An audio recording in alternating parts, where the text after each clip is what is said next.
Hemos estado platicando de lo que fue el quinto informe de actividades por parte del presidente de México, aunque para él va como en el 10º, porque ha estado rindiendo varios informes en diferentes momentos. Oficial y legalmente se trata del quinto informe, el que rindió el pasado viernes. Y la gran pregunta es el corte de caja de qué es lo que viene. ¿Qué es lo que viene de aquí en adelante para el gobierno federal? Porque pareciera que ya estamos encaminados a la sucesión presidencial. Ya estamos hablando de los candidatos, candidatas a la presidencia de la República, pero ¿en qué tendría que estar trabajando el gobierno federal? Y para hablar de ello tenemos que partir del diagnóstico. ¿En dónde está parado México? ¿Cuál es la situación que se está viviendo en nuestro país? Y saludamos con mucho gusto al politólogo Israel López Monsiváis, catedrático, además investigador. Israel, muy buenos días. Gracias por tomar la llamada. Muy buenos días, Erika. ¿Cómo estás? Con el gusto de saludarte y pues muy interesados en poder hacer esta reflexión de en dónde estamos parados y qué es lo que tiene que seguir para nuestro país. Gracias por estar con nosotros. También nos está acompañando en esta mañana y yo le agradezco mucho porque además sé que hoy, particularmente con el tráfico, ha sido un verdadero reto estar aquí. Licenciado José Mario de la Garza, ¿cómo estás? Bienvenido. Hola, ¿cómo estás, Erika? Muy buenos días. Muy buenos días. Israel, partamos de la realidad del diagnóstico. ¿En dónde está parado nuestro país en el quinto año de gobierno del presidente y cuáles tendrían que ser esos grandes anuncios? Porque lo que escuchamos en el quinto informe como anuncios para el sexto año de gobierno fue inversión en Pemex, el Tren Maya y la superfarmacia por parte del presidente. Creo que son, digamos, los anuncios más importantes que se hicieron en este informe. Mira, yo primero espero que el sexenio se cierre con la estabilidad económica en términos macroeconómicos y con la estabilidad política que tenemos en esos dos rubros. Eso yo creo. La otra es que me parece que sea responsable que cierre el sexenio sin anunciar nuevas obras que no pueda concluir, si de por sí tiene algunos inconvenientes con las que se llevan a cabo en este periodo. Entonces yo creo que ahí tiene ir cerrando, que quede lo mejor posible, que los recursos que se asignen sean para terminarlas o dejarlas encaminadas, que no nos vaya a pasar como en otros periodos, como con el tren de Estado de México, Ciudad de México, que pasaron 6 años y no lo han concluido, ¿no? Pasó toda una administración y apenas lo van a terminar. Entonces, ojalá no dejen obras pendientes y que se siga respetando en términos macroeconómicos lo que se indica.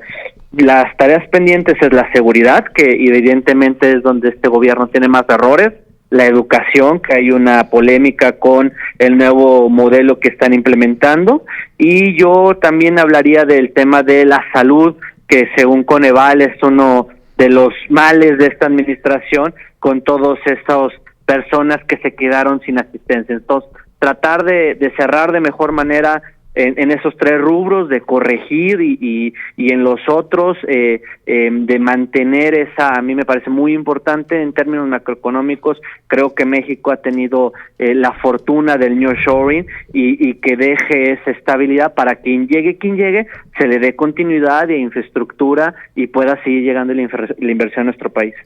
Ahora, lo que dice Israel López Monsiváis me da pie a preguntarte, licenciado José Mario de la Garza. Efectivamente, el gran pendiente en este país, el gran tema de preocupación entre los mexicanos es el tema de la seguridad. Sin embargo, lo que escuchamos y lo que alcanzamos a leer en el mensaje de este quinto informe de gobierno del presidente es que la estrategia no va a cambiar. Al contrario, que va a buscar reforzar esta militarización porque va a insistir en incorporar a la Guardia Nacional al Ejército Mexicano. ¿Qué podemos esperar en este rubro? Pues mira, la estrategia claramente ha sido fallida si vemos los números. Si tú ves cómo ha incrementado el registro de homicidios, cómo se ha venido reportando a partir de la información oficial, si lo conectas con el número de desaparecidos y también con el número de feminicidios, por citarte tres puntos importantes, todos esos están a la alza.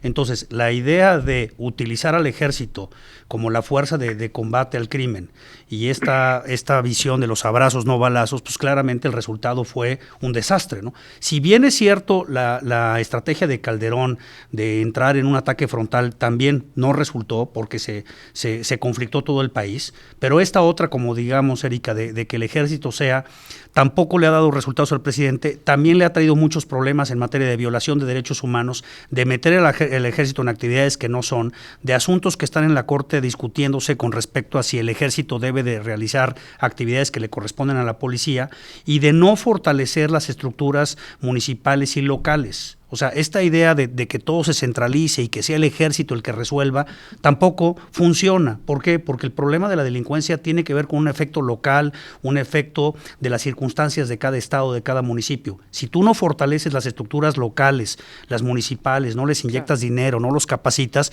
pues el resultado ahí lo tenemos. El ejército no sirve para hacer estas funciones y vemos el crimen avanza, y tú ves todas las estadísticas que se han hecho de cómo se percibe la inseguridad. Todas están a la alza. Hace unas semanas creo que el periódico Reforma publicó su encuesta, y el sentimiento, Erika, es: estamos inseguros, nos da miedo salir a la calle, no queremos exponernos, tememos de que nos roben, de que nos lesionen, de que nos golpeen. Ese es el sentimiento generalizado de las personas. Y coinciden los datos del INEGI, estas encuestas que se hacen sobre la seguridad en las ciudades, las encuestas que realizan las diferentes casas encuestadoras. Es el tema de la seguridad la gran preocupación de los ciudadanos, incluso en su entorno más cercano. Pero ¿cómo le ha ido a San Luis Potosí con este sexenio? Yo le agradezco mucho a la periodista Adriana Ochoa que se incorpora a esta mesa. Adriana, qué gusto saludarte, muy buenos días. Bueno. Ahí te escuchamos, Adriana. Adelante. Adriana, pues preguntarte justo esta parte. A ver, desde el testimonial que podríamos dar en San Luis Potosí, ¿cómo ha pintado este sexenio de Andrés Manuel López Obrador? Yo creo que hay algunos espacios de diferencia con respecto de otros estados. Tengo entendido que las encuestas de popularidad de López en San Luis Potosí son muy distintas al resto del país, porque aquí hay un factor local que pesa más y que no ha podido el partido del presidente entrar, o ha tenido que aliarse en un plan secundario, francamente. ¿Cómo le ha ido? No muy bien. Yo creo que se corresponde la popularidad con el resto del discurso. Tienes, por ejemplo, una de las cosas más notorias, una obra votada hacia la nada, que es la vía alterna, que dejaron ahí, que no les importó y dijeron hasta aquí, y lo demás ahí háganle como quieran. Es de una enorme irresponsabilidad, y es dejar a las entidades pues solas, ¿no?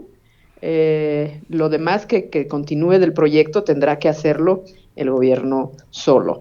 Luego está la parte del tramo carretero que nos toca, los tramos, cruza todo el estado, 57, también es otro tema en cuanto a seguridad. Incluso gobierno del estado intentó entrarle sin tener claro que no se lo iban a permitir por cuestiones legales. Entonces ha sido un no hacer y tampoco dejar hacer. Ahora, en este sentido y de esta disparidad de la que habla Adriana Ochoa, Israel, me quiero detener, porque gran parte del informe del presidente, al menos en este quinto año, tuvo que ver con el sur. Y gran parte de los compromisos que se asumieron para este último año de gobierno, para el sexto, tuvieron que ver con el sur. Que pues hay quien lo ha reconocido, porque dicen lleva mucho tiempo olvidado esta parte del país, pero también pues el resto de los estados, por supuesto, se ha quedado en esta orfandad de decir, bueno, ¿y dónde quedamos nosotros, Israel? Sí, yo coincido totalmente con la Adriana Ochoa en el sentido de que en infraestructura San Luis no importó. A veces había anunciado también un aeropuerto y también ahí no se concluyó en la Huasteca. Hay alguna carretera que conectaron, pero lo poco destacable es el tema de la atención a la pobreza, que los indicadores de Coneval habla de cómo salió gente de los déciles más desfavorecidos, aunado también al corte de política social del gobierno estatal. Pues en esos entre los dos factores es tal vez lo que poco rescatable. Desde el Plan Nacional de Desarrollo, el libro de Economía Moral, el libro de 2017, la salida, Andrés Manuel planteó que su visión es el sureste con estas obras de infraestructura. En ese sentido, pues cumplió para invertir. No sabemos los efectos que vayan a tener, si va a ser beneficioso o no. Tenemos la obra del Istmo, la refinería, el aeropuerto de Tulum, el Tren Maya, y parece que ahí lo que buscan es equilibrar la inversión en ese sentido. cumplió lo que anunció, no sabemos qué beneficioso va a ser para otras regiones. Se ve afectado San Luis Potosí porque a pesar de ser un aliado político no se ve reflejado en el presupuesto, y la inversión que hay en infraestructura es por presupuesto que designa el gobierno estatal. Entonces ahí esa diferencia, ¿no? O sea, olvidado en infraestructura, atendido en política social, como lo indica Coneval, y muy olvidado en el tema de seguridad, sobre todo en lo de la carretera 57. Ahora, licenciado José Mario de la Garza, justo en esta parte, a ver, se supone que pues este presidente había cuestionado mucho esto de los aliados políticos, ¿no? De cómo el PRI gobernaba para los priistas y de cómo no había el PAN para los panistas y no había pues esta equidad y esta atención, él lo ha mencionado, para los más desprotegidos, para los más pobres. ¿Realmente hemos visto una vocación de combate a la corrupción como ha sido una de las grandes banderas de este gobierno? Pues mira, lo que hemos visto es un presidente que utiliza la mañanera, la tribuna pública, la narrativa, para denunciar actos de corrupción de todo tipo, y menciona personas en específico, menciona con nombres y apellidos quienes él considera que están cometiendo actos de corrupción. Pero ahí se queda el discurso, es decir, es más bien una estrategia de tipo político, de desgaste. ¿De promoción? De promoción, de decir, bueno, nosotros somos un gobierno honesto, y señala todos los días, dividiendo con este mensaje el tema de la corrupción. Pero si tú ves los datos, que son básicamente las carpetas de investigación en la Fiscalía, y las consecuencias de esas carpetas, ¿no? Es decir, personas que están siendo procesadas y personas que están realmente siendo investigadas, pues ahí te das cuenta que se ha utilizado el combate a la corrupción como una herramienta política. Es decir, vamos a atacar a Lozoya porque cometió actos de corrupción y es nuestro adversario. Vamos a atacar a Rosario Robles porque cometió actos de corrupción y es nuestra adversaria. Pero se ha convertido en un manejo sesgado, diferenciado, para utilizarlo en contra de adversarios políticos, más que en un sistema construido sistemáticamente para el combate a la corrupción de todos los días. El Sistema Nacional para el Combate a la Corrupción, que se había conformado como una organización en donde participaban diferentes instancias de gobierno, se desmanteló. Las fiscalías para combatir la corrupción se desmantelaron.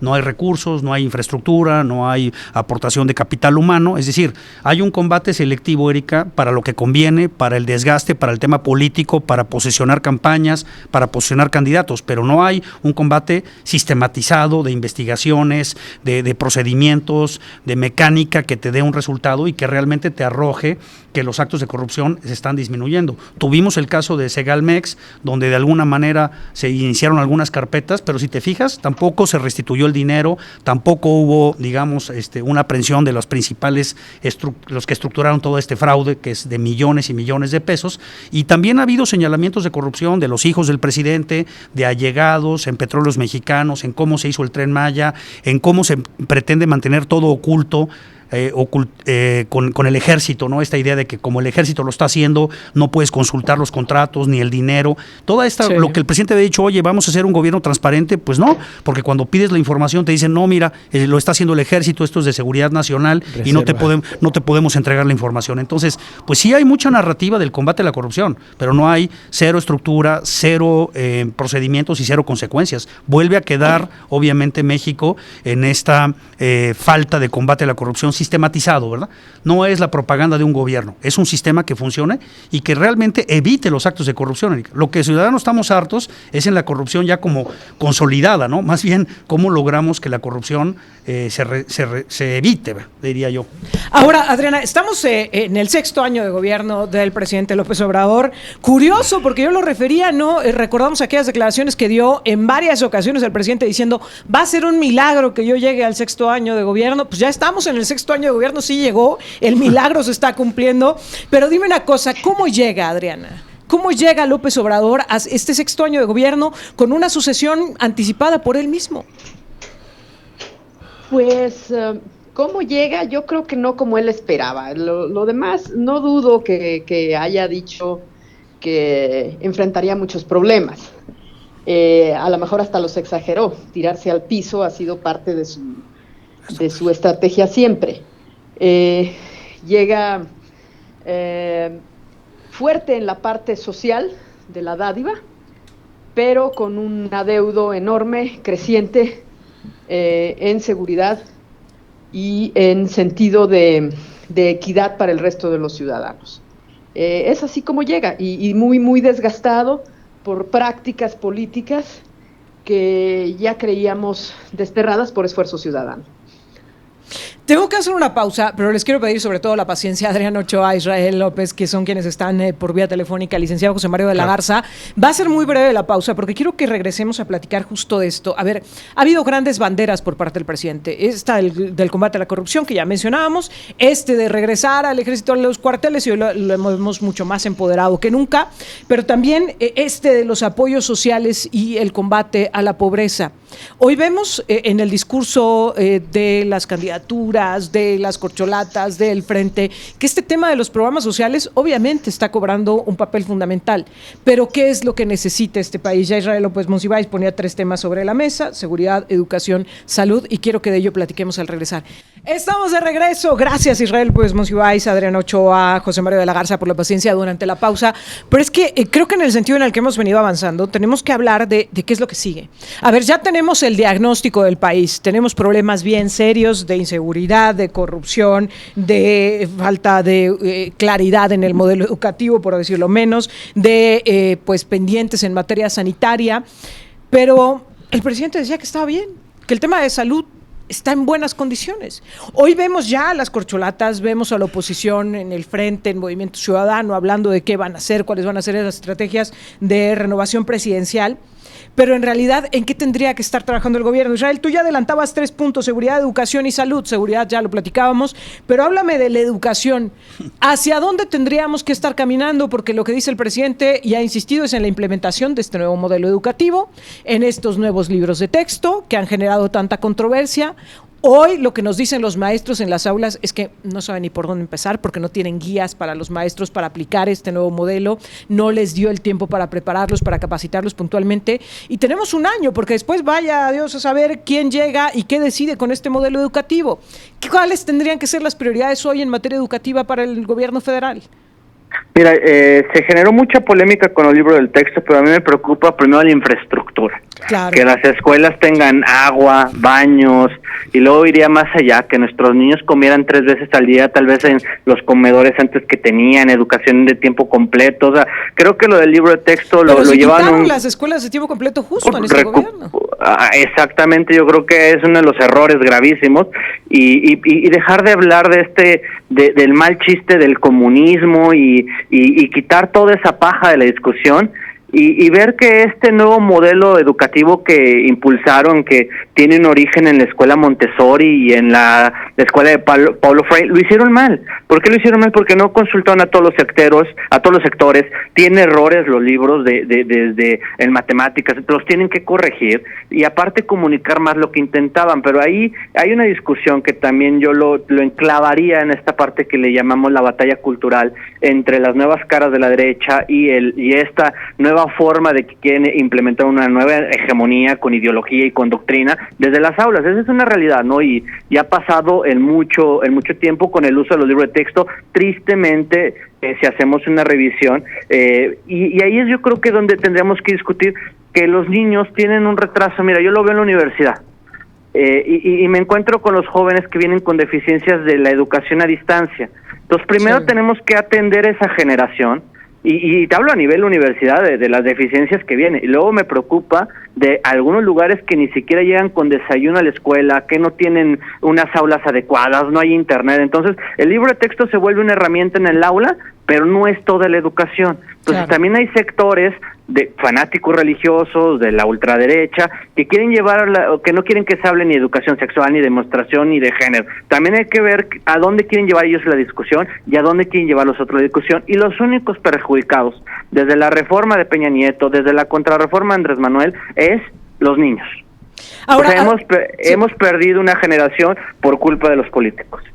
Es que ese es el asunto. Justo en eso me iba a detener, Israel, en decirte que tanto esto tiene una carga política más que técnica, más que realmente de una preocupación por hacia dónde va la educación de este país, porque lo hemos visto y tú bien lo referías. Cada sexenio llegan con una idea de educación, con sus reformas educativas, con hacia dónde va ahora la educación, pero ¿qué tanto se está convirtiendo el tema de la educación en un botín político más que en una verdadera visión de país?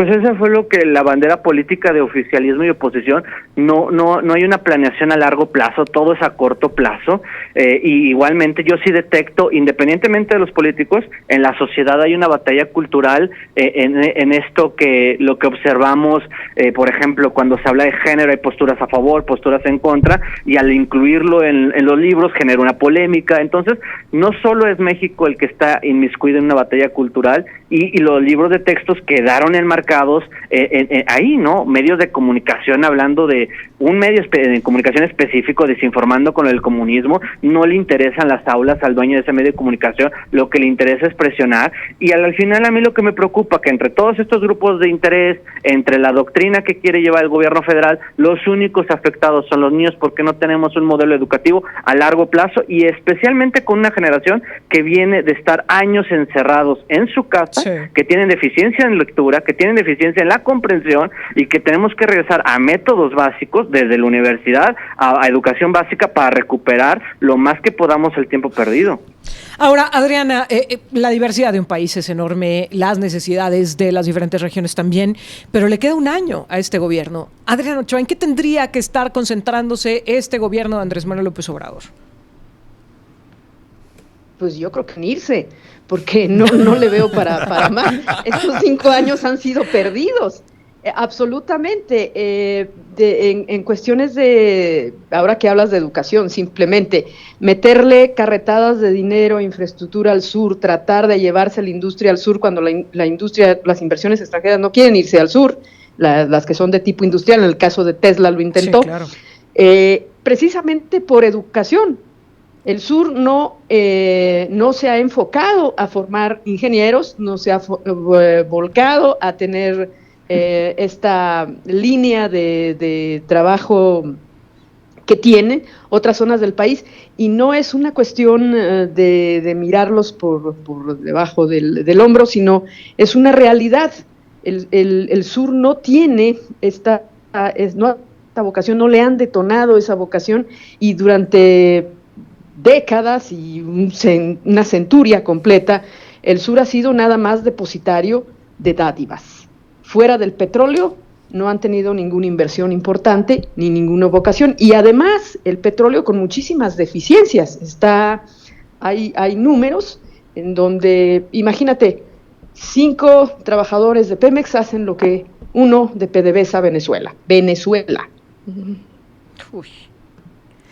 La disparidad es tremenda en las realidades en materia productiva, pero el presidente lo dijo en alguna ocasión, Adriana, que estos programas sociales, estas dádivas, generaban defensores del movimiento de la 4T. Bueno, sí, probablemente sí. Hay quien cree que esta manera de repartir dinero es repartir riqueza. Pues la riqueza primero hay que generarla, y eso déjaselo a los privados. Pero ha presumido el presidente que se ha combatido la pobreza y la marginación y daba los resultados del combate a pobreza extrema. No, la extrema se les fue para arriba. ¿Sí? La que sí subió fue el ingreso a clase media de una parte del nivel de pobreza a secas, pero la pobreza extrema no se combatió, y ahí están los números, ¿no? Esa es su gran deuda. Los más pobres no les hizo ningún beneficio, al contrario, cuando les quitas seguro popular y los dejas teniendo que gastar, ahí están las cifras de en medicina privada, ¿cómo ha crecido el gasto? Se fueron para arriba, sí. El gasto de las familias, justo en salud. Ajá. En farmacias y en estos lo revisamos, estos consultorios de bajo precio de las farmacias se han vuelto todo un éxito. Velos pulular por todos lados, precisamente por eso, porque la gente prefiere no tiene a veces a dónde recurrir que hay. Sí, ese es por costo. Ahora, justo en salud, el licenciado José Mario de la Garza, decía el presidente que viene este proyecto de la megafarmacia, donde van a haber todos los medicamentos del mundo a disposición de los ciudadanos, pero ¿qué es lo que hemos visto hasta ahora en materia de salud en este país y particularmente de acceso a medicamentos? Del mundo mundial, ¿verdad? Todos los medicamentos. Sí, bueno, lo que hemos visto es que para conseguir medicamentos hay que ir al amparo. Hay que promover amparos. Ahí están los niños con cáncer que tuvieron que bloquear el aeropuerto. Ahí están los cientos de personas que han promovido amparos, mujeres en todo México, tratando de utilizar esta figura para que les entreguen los medicamentos, judicializando el derecho humano a la salud y pues se volvió esto un desastre cuando acaban con el Seguro Popular sin tener ningún planteamiento de cómo lo iban a sustituir, y se dan cuenta que hay miles y miles de personas que no tienen acceso a la seguridad social, a las clínicas del Seguro Social, pues se vuelve esto realmente una situación caótica. Muchas familias, fíjate bien, se tuvieron que endeudar pidiendo préstamos en instituciones que les cobran muchísimo dinero para comprar los medicamentos, porque no había en las clínicas y no hay. Entonces, esta idea de decir que vamos a ser una superfarmacia, pues que tampoco se concretó, fue como una ocurrencia mañanera para tratar de apaciguar, pero las miles de familias, de niños, de personas que estuvieron en una clínica que no les dieron las medicamentos, Erika, ahí están las historias, aquí las platicamos, no son claro, inventadas, ¿no? Y déjame decirte otra cosa. Se generó también un efecto de desigualdad, porque entonces tú decías, para que me atiendan en una clínica tengo que promover un amparo. ¿Y cuántas personas, nosotros lo hemos platicado en esta mesa, tienen el acceso a la justicia para ir a promover amparos para que los atiendan? Pero pues, acabamos en eso, ¿verdad? Porque era la única forma en la que tu caso se podía tomar en cuenta, y acabamos en una situación de ese tipo, ¿no? Que no se ha resuelto, no se ha resuelto. El presidente podrá decir en las mañaneras que va a haber una farmacia y que van a estar los medicamentos, pero eso no es cierto. La realidad, la cotidianidad es que las clínicas, igual que como decía Israel de las escuelas, están abandonadas en muchas ocasiones, no hay equipo, no hay infraestructura, no hay medicamentos, no hay atención. Y entonces esto ha generado una crisis. No hay distribución, licenciado, tampoco, porque puede tener la superfarmacia todos los medicamentos, pero si no están llegando a las clínicas, si no están llegando a los hospitales, pues ¿cuál va a ser la función? Sí, el tema de la salud, con estas ideas y ocurrencias de acabar con algo que funcionaba bien. El seguro popular funcionaba bien, y luego se les ocurrió desmantelar la adquisición de medicamentos, que porque había corrupción. Entonces decían, aquí hay 3 o 4 empresas que de una manera corrupta manejan toda la compra de medicamentos, vamos a quitarlas, que ya no sean estas empresas. Oye, bueno, órale, vámonos con esa idea. Entonces, ¿a quién le vamos a comprar los medicamentos? Si los medicamentos no llegan solo, hay toda una industria. México produce muy pocos medicamentos, hay que comprarlos en el exterior con procedimientos de importación, exportación muy complejos, sí, que no están al alcance de cualquier empresa, Erika. Entonces tú desmantelas esto, y se dijo, ahí están las empresas, son corruptas las de los medicamentos, ¿va? Dime cuáles están, se les siguió un caso de corrupción, a cuáles se les sancionó, a ninguna, solamente se dijo. Ya ¿A no qué funcionario? ¿A qué funcionario? Ya no les vamos a cobrar medicamentos. Muy bien, a ver, ahora cómpralos. Pues esa fue la realidad. Claro. Sí. Luego el encarecimiento, ¿no? También para poder acceder a ellos, incluso desde lo privado. Israel, finalmente te preguntaría, no a modo de pitoniza, sino más bien de analista político, ¿qué es lo que se viene en este último año del sexenio de Andrés Manuel López Obrador? Hoy Consulta Mitowski publica, por ejemplo, el nivel de aprobación que está teniendo, cuánta gente está de acuerdo con el presidente, 58.1%, 41.9% en desacuerdo. ¿Qué es lo que se viene para este último año de gobierno de Andrés Manuel López Obrador, sobre todo, como ya lo decíamos, cuando él mismo ha adelantado su sucesión? Pues mira, yo veo en lo administrativo va a tratar de cerrar, porque es como lo que uno alcanza a observar. No dudaría que, por ejemplo, lo veamos en el informe de Mauricio Vila, que tiene buena relación también, por ejemplo, con el de Yucatán, y empieza a aparecer más ahí. Luego, ahora va a ir a Colombia, va a ir a Chile, va a empezar a inaugurar obras, como que cambia un poco ese estilo. Y lo que por no otro hizo en lado, 5 años. Exacto, o sea, como que va a empezar, y a mí me parece muy significativo esta semana, porque hora 6 o 7, en esta manera en que va a entregar el bastón de mando del movimiento obradorista, sí, empieza como que él entiende las formas, como buen priista formado en los 70s, no quiere los focos en él, se va a Colombia y los va a dejar a quien quede seleccionado a través de esta encuesta, que no creo que sea un método democrático, pero a través de esta encuesta, y va a ser el líder de este movimiento obradorista. Entonces Andrés Manuel lo veo en una manera, siguiendo haciendo política, él en término aristotélico es un animal político, va a seguir metiéndose en elecciones, violando la ley electoral, y hará todo lo posible para que gane su partido. Pero lo que sí veo en lo administrativo es que tal vez va a empezar a hacer otras cosas que no hacía, como salir del país, ir a los informes, y inaugurar obras, y por ahí va, y tratar de mantener la estabilidad, y sobre todo disputar el relato. Y fíjate un ejemplo, ¿por qué digo que va a disputar el relato? Él acaba de mandar una iniciativa, anunciaron una iniciativa para bajar la pensión de adultos mayores a 65 años. Sí. Xóchitl Gálvez dice que la bajen a 60 años. Ambas irresponsables y tener una reforma fiscal. Claro. Entonces, tal vez, si tú hablabas, y a mí lo que me queda claro es que la victoria es una victoria cultural del obradorismo, porque la política social la defiende la oposición. El lenguaje cambió porque todos hablan el lenguaje de fifís, chairos, 4T, y cambió el lenguaje en 5 o 6 años, modificó la conversación en ese sentido. Entonces, vemos ahí una parte y una deuda enorme en el tema de impunidad. Ahora, nos queda claro que va a tratar a como dé lugar de terminar sus obras emblema, particularmente el Tren Maya, pero veremos lo mismo Adriana Ochoa, por ejemplo, con el aeropuerto de las Huastecas, que ha sido un ir y venir entre que sí es un compromiso presidencial, que siempre no, que se malinterpretó, porque en realidad lo que quieren es que sea la empresa la que le invierta y la que saque adelante este proyecto. ¿Veremos algún compromiso particular con San Luis Potosí, alguna urgencia por atender a nuestra entidad, o nos vamos a quedar ahí como en el último lugar de la lista, Adriana? No creo que San Luis le interese mucho, ¿eh? Le interesó en una fase cuando se aprovechó, se apropió, se adornó, se ornamentó con movimientos sociales de una época, me refiero al navismo. Sí. Nada más los usó de adorno. Pero vete a todos sus 5 años y dime en qué momento ha siquiera mostrado algún interés sólido por algún proyecto. Háganle como puedan. Las prioridades son otras. Las prioridades son un tren que se tarda 8 horas en lo que en carreteras es 2. Sí. Sí, si no se queda parado una hora, como le pasó a él. Sí, cuando el país tiene otras prioridades. Carretera 57 ya debería de tener una alternativa de la parte que cruza de todo el país, o por lo menos una ampliación completa, si se pudiera, o crearle o un paralelo, porque es la espina dorsal del país en cuanto a tráfico. Cosas como esa, no creo que San Luis haya estado muy en su interés. Le interesan las masas, le interesa la dádiva, lo que genera el clientelismo, pero fuera de eso, ningún proyecto por San Luis. Yo no lo veo. Bueno, nos dejas con un ánimo tremendo, Adriana, pero con una dosis de realidad muy fuerte. El licenciado José Mario de la Garza, ¿este último año va a ser de gobierno o va a ser de campaña para Andrés Manuel López Obrador?